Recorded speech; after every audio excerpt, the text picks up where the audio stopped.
Hey, welcome, all my right thinkers. Thanks for tuning in to check out your boy P for Hump Thinking right out here in my lab, and I'm in the book doing what I do for you. Ooh, this is gonna be good. Good information, knowledge. This is some Masonic information, Rosicruician concept, but this is some good stuff. All right, so let's rock. Rightisms, 25 rules to live by. Storytelling, story with a message. There's a message in my stories for life. I give you life lessons. You tune in and receiving them. I appreciate you. We got a good thing going. Let's do what we do. Right thinking mission is to enlighten, inspire, educate, and motivate you, the individual, to a higher spiritual level of enlightenment. Right thinking's way of life through mental and spiritual discipline practice daily will help and guide you to obtain your goal of reaching spiritual enlightenment, aka know thyself.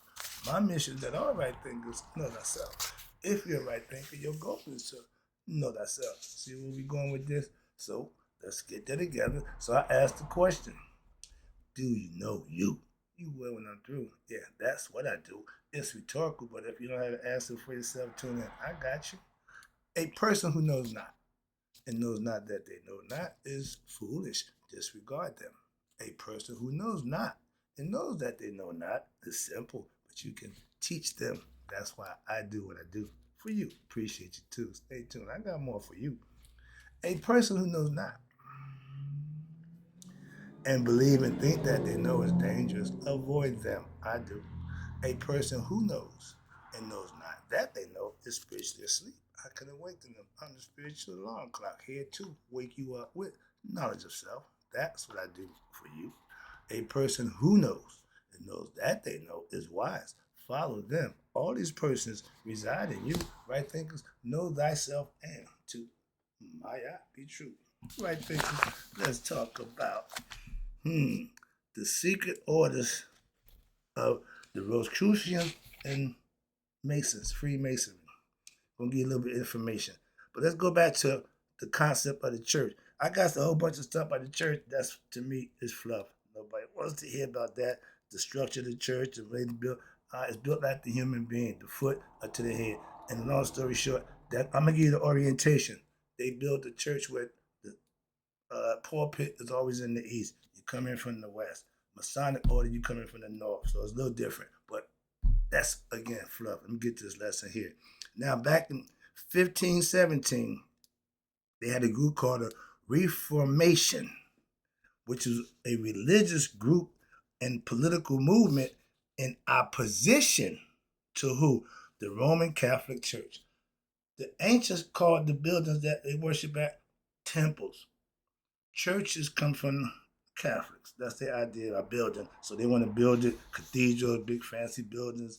I got a few pictures of them for you. But the St. Peter Basilica, whatever that is situated just like we told them in the east. Okay. Equinox, the sun will come up and shine through the whole church. That's where it's situated. Egyptians did that a long time ago. Ramsey got a tomb or you got a temple when on the 21st of the year, the sunrise is going to light up the whole corridor and light up to the back of the damn building where he sits with the other gods. It lights them all up. Genius. So they was good at that, all right? But in 1517, we had a guy called Martin Luther. He was the leader of the religious movement known as the Reformation, excuse me. Its creation led to the development, you ready for this, Christians, all y'all Bible thumpers, to Protestantism. Protestantism. Luther also authored a German translation of the Bible, which is still regarded as a brilliant literary accomplishment by biblical scholars. So he brought something to the table that I guess still said, I don't know who he is, Martin Luther, but he didn't want to start this new group against the Roman Catholics. Obviously, they had a problem. That's where the Protestants come from. I see that. I just got some information on that one. But it began spreading throughout Europe. Uh-oh. Participants in this movement, they were called Protestants. From the Latin word derived from Latin, Protestants, okay, meaning one who protests. So whatever y'all was professing, they were protesting against it. They wasn't with it, okay? And for you Christians, Y'all came and colonized people by force, not by knowledge and ingratiated them. No, by force. Y'all killed a lot of people, okay? But this term first came into use in 1529 at the Special Assembly in Speyer, Germany. Many Protestants at that time were also interested in ancient Egypt and the Hermetic principles that we use. In the 17th century, an organization called the Rosicruicians, there you go, a higher level of Masonic order. The Masonic order go from 1, 2, 3 degrees. That's Master Mason. Then you got the next 4 degrees, which is the Red House, Rosicrucians. Got that too. Okay. And I remember the lessons now, I got a whole different understanding of my lessons back there. And I taught it for 15 years. I got a completely different understanding of that. And not always good. But this started the Rosicrucians, secret society, okay, of what? Educated elite men. And it emerged in Germany. Illuminati's, Germany, France, and England. What that tell you? What that tell you? He was white. I remember in the movie Cotton Harlem, they had a junkie. He said, man, he saw everything. They went and got him. He was all jacked up. He was all high doing his thing. They wake him up, shake him up. What'd you see? He said, I saw some white dudes running. He said, they had on masks. How you know they was white? He said, they run white, damn it. See, we knew the difference in people. That was just a perfect example. And I'm telling you, when you hear these places, those white people, just want to let you know. But they advocated what they thought was a true religion, which was reserved for who? The enlightened elite. They thought education was only for those who was in. Everybody deserved to be enlightened. Everybody deserved to have a free shot. Y'all wrote the Constitution. Everybody, man, ineligible right. That nonsense. But they thought only the elite could be educated. But this organization, Illuminati, you can't just come become Illuminatis. Now they advocating become Illuminatis. Okay? No. All right. But this organization was similar in many respects to many newly emerging organizations at that time attempting to pattern themselves after what they call the mystery schools of the Nile Valley, the Egyptians. Okay, they wanted that education, they wanted that concept, and they were doing it despite of what was being forced on them. All right, one of the greatest European scholars, and they ain't have many, but this one y'all might know him. Okay, to emerge in the 17th century was an English scientist, mathematician by the name of Sir Isaac Newton. Heard of him? Newton is credited with inventing integral and differential calculus. I took advanced math, I understand calculus, and he introduced the laws of gravity from the apple falling on his head, supposedly. Remember that? And developing profound theories, concepts on light and color. He was identified by the Rosicruicians as what? One of their most learned members. So he was the smartest Rosicrucian, according to them, and he was one of theirs. They bragged about that, which is kind of, but remember, they had an order of elite thinking people. These are supposed to be guys who want to run the world. Not that way, but that way in two different ways. I understand what they mean. But okay, with knowledge and understanding, rational logic and reasoning, not with a bunch of religious. I don't want no goddamn religious leader. Okay, I know God, I put God in his place, keep him where he need to be, and that's it. But I don't need to be run by that kind. Okay, keep what it's intended. All right, but Newton fervently believed that the Egyptians was the fountain of knowledge and the ancient world, as referenced in his writings Principia Mathematica. He took his knowledge from the Egyptian and gave it to the world, and gave him the credit for it, like most Greeks didn't do. Moving on. Let me wrap this up. I got a whole other page of information. I'm gonna skip this church nonsense, but I'm gonna wrap this up with the Egyptians were the earliest observers of what? The heavens. We mapped out the zodiac. Okay. For from them It was that the Greeks, a people more addicted to what? Study of philology than nature. They loved their philosophy. That was the Greeks. That was the great thinkers. I learned their philosophy first. I learned Greek mythology first. Loved the stories. Thought they was a little weird and, but remember, they was mythological. So you can take it for what it's worth, not literal. So you can learn and get the lessons. I learned a lot from them, how to be, how to do, how to think. So I respect that. Again, the knowledge was right on point. It wasn't wrong. It wasn't bad. I just didn't like the fact that they didn't tell me where they got it from. Still respect. Like I said, I use it today. I'm still a thinker. That's where I got thinking from. The Greeks. All right.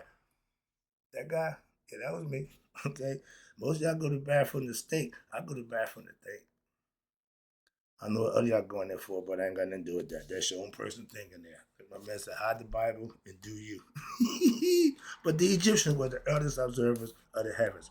And from that, the Greeks painted them. They stole all the information, gave it to the world. And so their first, the soundest notions of philosophy.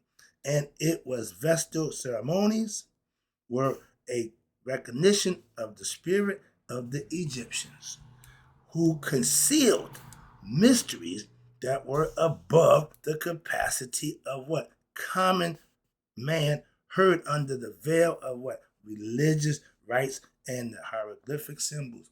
We use symbols to make points, to teach, to educate, to enlighten. That was the purpose of it. I'm not getting to the churches, and the church was a major civilizing force during medieval Europe. I'm not going to go out on the church. I'm not a church person, but I don't subscribe to that. But this right here, all churches are more or less orientated, which is a remnant of what? The old sun worship. The Egyptians were sun worshippers. Yeah, the Jews were what? Moon worshippers. Did you know that? Masons, they worship the moon at night.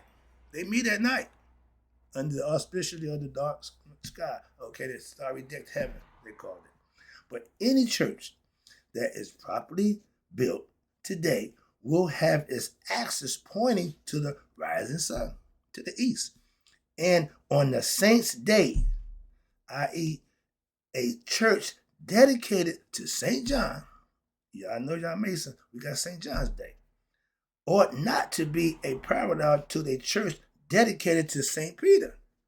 Catholics got St. Peter, Christians got St. John. There's a conflict there. Okay, that's between the churches, and that's where y'all had to split. Okay, ideologies, difference in concepts. But moving on. But it is true that there are sometimes local conditions which will prevent this. But if the architect knows his business properly, he is unhappy unless he can carry out the old world tradition of splitting the church where it needs to be oriented what? To the sun, to the east. But it may be suggested that in our modern churches, the doors are always to be west and the altar is always to be in the east. This is perfectly true, again. But in modern practice, certainly in the early centuries, but the churches were all oriented to the sun. So what? So that the light fell on the altar through the eastern doors at sunrise. When that sun come up the horizon, bam, the sunbeam goes straight through the church and light it all up. You got to be a bad somebody to know that to build a church that's going to do that. I know the sun light the area, but they had that laid out. I was always amazed by that concept. All right. And now let's talk about my boy. I think I'll wrap up this, but this is the Masonic order. Okay. You joined the Masons, ancient times. This is how you woke up. This is how you looked up and you said, let that be light. That's what you're going to see. That's the initiation of Masons. See right here? This is your boy George Washington, Sonic 8. Okay. Let me break that down for you right quick. I got a nice little about 10 minutes I can do this. All right. So now they had a guy called Locklear who also described the architectural peculiarities of the St. Peter's Cathedral at the Vatican. So exactly due east, west, was the basilica that's on the vernal equinox. That's the great doors of the porch of the quadriporticus were thrown open at sunrise. What happens? Also, the eastern doors of the church itself. And as the sun rose, its rays passed through the inner doors and penetrated straight through the nave, aka illuminating the higher altar all the way back at the east. That's what they did. And that's genius to me. Okay, they get the sun perfect like that. And in the 18th century, the French Freemasons exalted oaths from their initiates as at sword point. They don't do that now. That's old. Okay, we don't do it like that not nowadays. With other candidates on the side laying around waiting their turn. But they blindfolded, so they don't see nothing. They don't know nothing. All right? Awaiting their turn. And the Masonic lodges were often meeting places for who? The aristocrats, right there. The hooty tooty, the money, the rich boys, the Republicans, okay, the people with the money, and the intellectuals, aka noblemen, in Germany, France, and Great Britain. All three of those countries profess nobility, righteousness, all that good stuff. Okay, because they got secret orders, secret society that they're part of. All right. Now, the man most responsible for contracting the cathedrals, the men who were the cathedral builders in medieval Europe, were members of what they called a secret society who were called operative masons. I gave you a lesson about operative mason, someone who actually does work with Masonic, with masonry, with brick, mortar, okay, building and masonry. These men had a particular affinity for what? Ancient Egypt. I've been in Masonic order a long time. They never once said they did anything from Egypt. They claimed it started in 1717 in the Bread Tavern. So, this is more information. That's what I said. I like getting information from us, not them. So, they had an affinity and respect for ancient Egypt. Why? Which they view as the birthplace of masonry. Thank you. Thank you, because I was getting kind of upset. Don't tell me masonry started in 1717. We got big ass mountains of pyramids, all that masonry that we did then, that was operative. They happily did it, but we started to give with understanding how to use the tool for what they call a more noble and glorious purpose. I love that. That's the part that really got me, because we used the same tool that the operative mason used. A speculative mason used those same tools mentally, and that's the part that got me thinking and understanding the esoteric symbolism with the Masonic order. I got that. I ain't looked back since. Okay, so that's where it started. But most cathedral buildings came to an end after what? The Reformation and the wars of religion. But elements of masonry still survive where? In Britain, amongst the surviving members of the ruling class, meaning upper class, they still kept it going, who were referred to as what we know now as speculative masons. I just explained it to you. That's the esoteric meaning. The compass in the square. The compass is how you can make the complete circle. That's God. That's the sign for God. The first symbol for God was the circle. Why? It had no beginning and no end. The square is meaning what? The right angle. That means material, spirit, and matter. The compass is always over the square. In beginning, the square is over top the compass. And as you learn, you fulfill putting your both legs up and getting knowledge of self. It was a hell of a education for me to manhood. I respect it, love it, and I used it, so I understand it. And the people in it, like my man, old head told me, I remember marching the parade. I was a young hotshot worship master. I'm holding the flag. I got a 94-year-old Master Mason. He said, man, I like your desire for the craft, and don't let what you see people do in the name of the craft deter your love for the craft. I had no idea what that meant. I do now. After going through, I went through, he was 94 years old. He was an elder, a true elder, and he gave me the wisdom of the craft. Okay?